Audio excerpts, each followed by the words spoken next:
বাংলাদেশ প্রকৌশল বিশ্ববিদ্যালয়ের ছাত্র আবরার ফাহাদ রাব্বিকে পিটিয়ে হত্যার ঘটনায় তার পরিবারকে 10 কোটি টাকা ক্ষতিপূরণ দিতে কেন নির্দেশ দেওয়া হবে না তা জানতে চেয়ে রুল জারি করেছেন high court.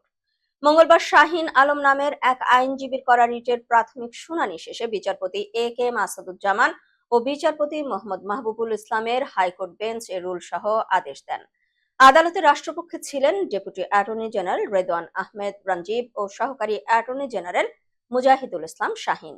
Deputy attorney general Redwan Ahmed Ranjib জানান, বুয়েট সহ উচ্চশিক্ষা প্রতিষ্ঠানের নিরাপদ পরিবেশের নিশ্চয়তা প্রদানে নিষ্ক্রিয়তাকে কেন অবৈধ ঘোষণা করা হবে না এবং আবরারের পরিবারকে কেন 10 কোটি টাকা ক্ষতিপূরণ দেয়া হবে না এই মর্মে রুল জারি করেছেন।